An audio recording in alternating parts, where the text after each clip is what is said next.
자, 우병우 민정수석 얘기 오늘도 계속 속보가 이어지고 있습니다.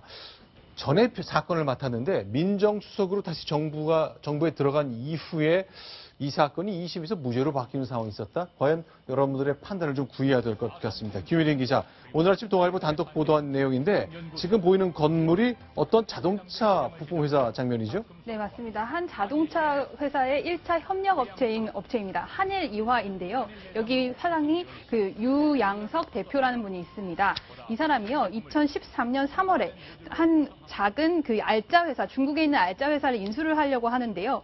이 회사를 400억 원에 인수할 수 있는 그 방법을 알아보라라고 지시를 했다고 합니다. 그러니까 기업 가치가 굉장히 좋은 회사, 이익이 펑펑 나는 회사인데 좀 싸게 살 수 있는 방법을 알아봐라 해서 실제로 자신의 자회사를 개인이 432억 원에 실제 인수했죠. 네, 그래서 1심에서는 유죄를 받았는데 2심에서는 무죄가 났다는 얘기네요. 네, 맞습니다. 네. 이 당시 1심 재판부는요, 이 기업의 가치가 2천억 원이다. 그런데 네. 432억 원에 인수를 했기 때문에 사실상 1,700억 원이라는 이 큰 돈을 이득을 봤다. 그래서 이 유 회장에게 횡령 그리고 배임 혐의로 징역 5년과 벌금 200억 원을 선고를 했습니다.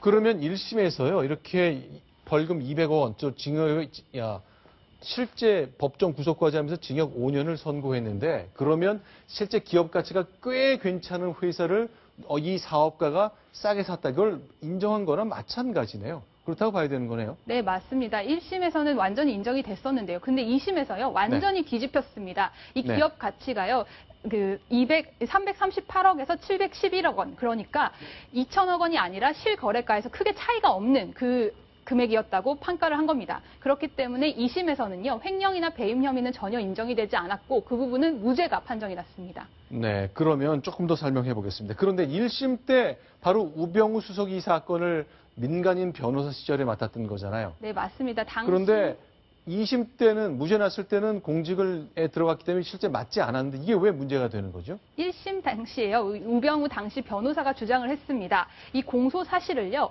액수 불상으로 바꿔달라고 했던 겁니다. 이 회사의 가치가 2천억 원이라는 것을 인정할 수 없으니 2천억 원이라고 하지 말고 액수가 불상이다라고 하자고 했는데요. 사실상 2심에서도 같은 방향으로 판결이 났습니다. 네. 가치 2천억 원에 대해서 검찰이 확보한 증거가 없었다. 수사검사는 항소심 재판에도 들어오지 않았다. 그렇기 때문에 우수석이 말한 것과 같이요, 이 회사 가치가 2천억 원이라는 것을 증명하지 못했다라는 부분이 인정이 된 겁니다. 손수호 변호사께 좀 질문 드려볼게요. 그러니까 기업 가치가 꽤 돼서 1년에 200억, 300억씩 나는 기업이 있다면 그 회사 기업 가치는 전 최소한 2천억은 될 것처럼 검찰이 판단했는데 저도 거기에 동의할 것 같은데 일단 처음엔 인정이 됐다가 법원에 가서 2심에서 무너졌거든요. 네. 그런데 근거를 보니까 일단 확고한 증거가 하나 없었고 게다가 2심 가서 무죄 날 때는 수사했던 검사는 나오지 않았고 그냥 재판 유지하는 검사만 그냥 왔다 갔다 해서 굉장히 무성의하게 재판을 진행한 것 같다고 부장판사가 생각을 한다는 거예요. 네. 그러면 검찰이 우병우 수석 때문에 대충 했다는 인상을 주기엔 충분한데 그렇게 보는 건 억측입니까? 어떻습니까? 좀 조심스러워야 할 것 같습니다. 왜냐하면은 이제 그 검사가 실제로 그 사건을 수사한 검사가 있고 또 재판을 계속 재판만 하는 법정에서 이런 공판 검사가 따로 있습니다. 그런데 아주 큰 사건 또는 예외적인 사건의 경우에만 수사 검사가 출석을 해서 재판을 하고 대부분의 사건은 사실 수사 검사가 법정에 나오지 않습니다. 재판하지 않습니다. 그럼 제가 지금과 충분했다고 말한 건 좀 틀렸을 수 있겠군요. 그렇습니다. 그래서 물론 이 사건의 경우에 굉장히 중요한 쟁점이 있기 때문에 재판장이 특별히 수사검사도 출석해라 라고 했는데 안 나와서 재판을 제대로 안 했다면 문제가 되겠지만 수사검사가 당연히 와야 되는데 왜 안 나왔냐 라고 해서 문제를 제기한다고 한다면 그 부분은 약간 좀 억측이 들어간 것이 아닌가 그렇게 볼 수 있습니다. 자, 그러면 어쨌건 이 사건, 이 내용만 보면은 우병우 수석은 좀 나는 상관도 없는데 좀 억울하다 생각할 법도 하겠네요. 사실상 그런데 우병우 수석이 애초에 변호사로서 이 사건을 맡았던 건이고요. 그리고 계속해서 이 변호사단에서 주장을 했던 것이 이 회사의 가치가 2천억 원이라는 것을 증명할 수 있느냐. 그 부분에 대해서 밝히기 위해 최선의 노력을 다했습니다. 결과적으로 2심에서 뒤집힐 수 있었던 거는요. 이 회사의 가치가 그렇게 높지 않다라는 걸 증명하는 거였는데 네. 그 증명 과정이 재밌습니다. 증명 과정이 이 유명 회계법인들을 유 회장이 이 비용을 낸 유명 회계법인들에서 이 회사의 업체는 이 회사의 가치는 크지 않다라는 것을 증명을 해낸 겁니다. 결과적으로 우수석이 처음에 제시했던 방향대로 흘러갔기 때문에요. 영향력이 있는 거 아니냐 이렇게 보이고 있습니다. 그런데 이제 그 회사를 싸게 샀다고 이제 재판을 받고 있는 그 회장님이 자기 돈 대가지고 기업 평가를 했더니 굉장히 338억에서 711억이다. 평가액이 굉장히 작게 나왔네요. 이익이 몇백억씩 나는 회사였는데. 네, 맞습니다. 그러면 검찰도 아니 무슨 소리입니까? 우리 최초에 판단했던 것처럼 최소한 2천억은 됩니다. 그러니 이 회장이 너무 싸게 산 게 맞습니다라고 입증을 해야 되잖아요. 그걸 한 건가요? 그렇게까지 했어야 하는데요. 아까 말씀드렸던 것처럼 이 수사검사는 재판에도 참여하지 않았고요. 이렇게 좀 불성실한 재판을 했던 거 아니냐 이런 비판을 받고 있습니다. 알겠습니다. 이건 계속 좀 사안이 굴러갈 것이기 때문에 좀 정리를 또 따로 해보기로 하겠습니다.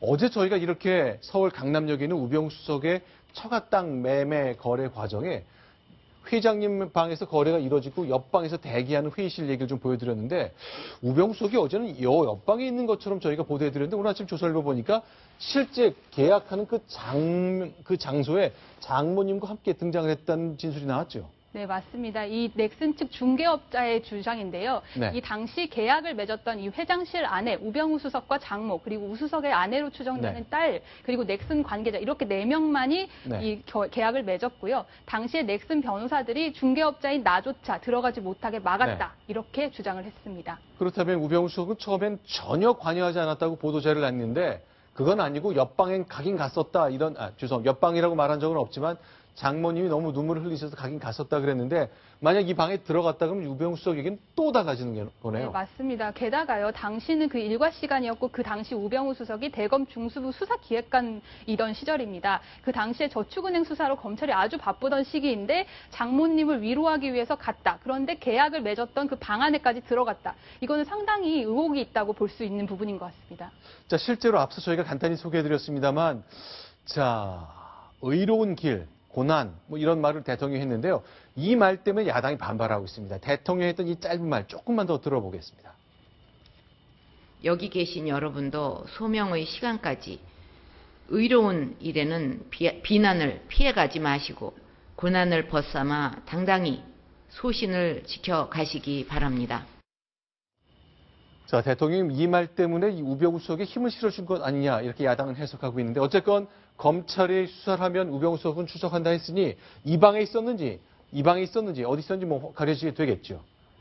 알겠습니다. 자, 그럼 짧게 한 가지만 더 보겠습니다. 이 진경준 검사장 이 구속된 상황 그 과정에 넥슨에 지금 화면에 보이는 김정주 창업자와 관련된 얘기가 끊이지 않았는데 한 가지 좀 살펴보겠습니다. 저렇게 검찰에 출석한 다음에 이런 진술을 했군요.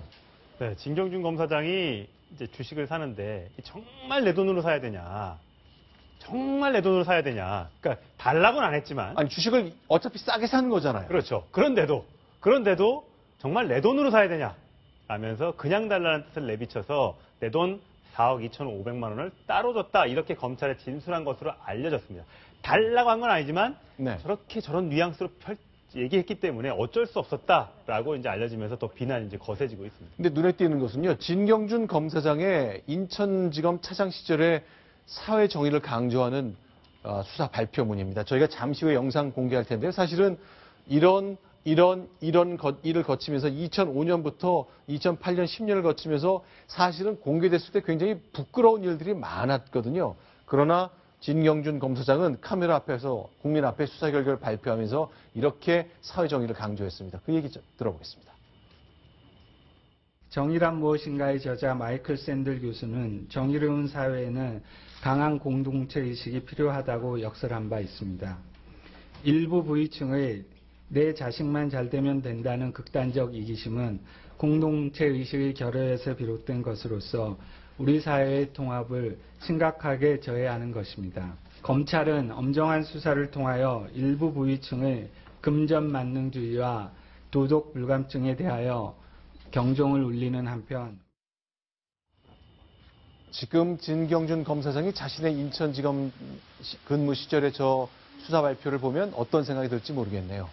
자, 그러나 역시 이 말 자체가 그동안 계속됐던 자신의 말바꾸기를 한 번 더 확인해 주는 기회가 된 거죠. 네, 맞습니다. 최근 3월 이 논란이 일었을 때부터요. 이 4억 2,500이 어디서 났는지 이 부분에 대해서 계속 진경준 검사장 말이 바뀌고 있습니다. 내 돈으로 샀다, 처가에서 빌렸다, 넥슨에서 빌렸지만 나중에 갚았다고 설명했던 것이 3, 4, 6월 달. 이때 우리들은 진실이 뭔지 알지도 못했을 때잖아요. 그렇습니다. 그런데요?